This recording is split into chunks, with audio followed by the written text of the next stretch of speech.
Assalamualaikum warahmatullahi wabarakatuh. Hai anak-anak yang kelas 10, terutama yang sejarahnya sama ibu.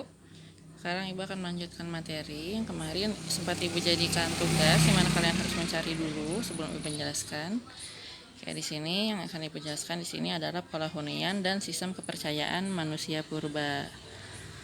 Nah, di sini ada pola hunian yang dimana pola hunian ini berhubungan dengan bagaimana manusia purba itu mencari makan. Mulai dari mereka berburu, lalu mereka mulai meramu dan bercocok tanam. Di sini pola hunian itu dibagi menjadi 3, ada nomaden, semi nomaden, sama sedenter. Nah, kita jelaskan dari nomaden dulu ya. Nomaden di sini artinya berpindah-pindah. Jadi kalau misalnya ada yang tinggalnya suka berpindah-pindah, berarti itu namanya nomaden, kayak manusia purba. Oke, nomaden biasanya utamanya tinggalnya di gua karena manusia purba belum bisa membuat tempat tinggal. Gitu. Nah, mereka itu belum bisa memproduksi makanan juga, makanya mereka itu berburu. Nah, ketika mereka berburu, berarti mereka harus mengikuti kawanan hewan, buruan, dan tumbuh-tumbuhan yang tumbuh. Mereka belum bisa yang namanya nanem, belum bisa bercocok tanam. Jadi, satu, mereka ngikutin nih hewan-hewan yang biasa mereka makan, yang mereka buru, perginya kemana, banyaknya di mana. Lalu tumbuh-tumbuhan yang biasa mereka makan, adanya di mana, seperti itu. Dan biasanya dekat dengan sumber air, sungai ataupun pantai. Nah, di sini ada semi nomaden. Semi nomaden di sini adalah berpindah-pindah, tapi mereka sudah mulai bisa menetap sementara, sudah mulai bisa meracik atau meramu makanan. Jadi makanannya bisa lebih awet gitu ya, bisa di apa ya kalau kita tuh sebutnya, kalau makanan seperti itu tuh diolah seperti itu.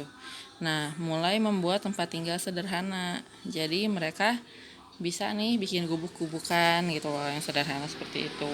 Tapi mereka belum bisa sampai tahap mereka bercocok tanam dan sebagainya, belum sampai ke situ.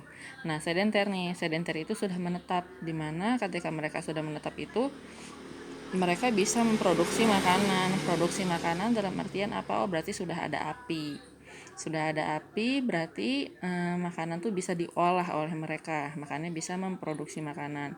Mulai menanam umbi-umbian berarti sudah bisa bercocok tanam. Lalu sudah bisa membuat tempat tinggal gitu. Jadi mereka sudah mulai bisa. Kalau misalnya kita lihat lagi rumah-rumah adat, terutama orang-orang misalnya seperti orang Papua, mereka itu tempat tinggal rumah adatnya itu dibuat sederhana. Nah, hampir seperti itu. Jadi sudah bisa mengikat simpul-simpul sederhana sehingga si tempat tinggalnya itu lebih kuat, lebih kokoh. Nah, di sini ada sistem kepercayaan. Sistem kepercayaan pada zaman manusia purba itu ada 3, ada animisme, dinamisme, dan totemisme. Yang utama ini ada 2, animisme dan dinamisme. Ketika praaksara totemisme mulai masuk nanti setelah mereka mulai hampir mengenal yang namanya kepercayaan seperti Hindu dan Buddha. Animisme di sini kepercayaan pada roh nenek moyang. Jadi ketika mereka itu mendapatkan mimpi, mereka itu mulai menafsirkan mimpi yang berhubungan dengan fenomena-fenomena alam. Disitulah munculnya animisme. Jadi akan ada akan selalu ada kaitannya antara roh nenek moyang dengan mereka. Itu dibuktikan dari beberapa peninggalan yang ada di Indonesia, salah satunya yang terdapat di gua. Nah, ini cari nih, guanya ada di mana? Yang gua dengan telapak tangan. Di mana telapak tangannya itu seperti mengarah ke atas. Gitu. Kenapa mengarah ke atas? Karena itu berhubungan dengan roh nenek moyang, katanya untuk menuntun roh-roh yang sudah meninggal menuju para leluhurnya itu. Nah, guanya gua apa nih? Silahkan cari. Lalu dinamisme adalah kepercayaan pada benda-benda yang berhubungan dengan alam, sehingga benda-benda itu dianggap keramat. Misal pohon, ada petir nyamber, pohonnya kesambar petir tapi nggak kenapa-napa, pohonnya nggak kebakar, nggak apa, disembah.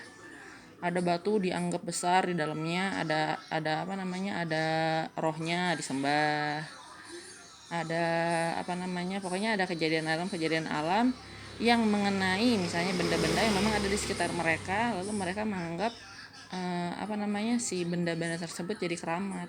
gitu. Kita bisa menemukan hal itu, misalnya contoh ya, masih ada di Bali kalau nggak salah, itu ada pohon yang apa ya, kalau kita naruh mayat di dekat situ, mayatnya tidak akan bau gitu. Ada di daerah sana. Jadi silahkan dicari lagi nih, masih ada yang percaya dengan benda-benda, karena sekarang juga sebenarnya masih ada ya yang percaya dengan keris, yang percaya dengan benda-benda bertuah yang lain gitu kan. Lalu totemisme ini adalah kepercayaan pada hewan-hewan yang dianggap memiliki kekuatan supranatural atau hewannya itu dianggap suci. Contoh ular, sapi gitu. Nah, di sini totemisme akan berkelanjutan menjadi sebuah kepercayaan yang akan kita sebut sebagai kepercayaan Hindu, yang akan kita pelajari di bab 2 nanti. Oke, sekian dulu dari Ibu. Assalamualaikum warahmatullahi wabarakatuh.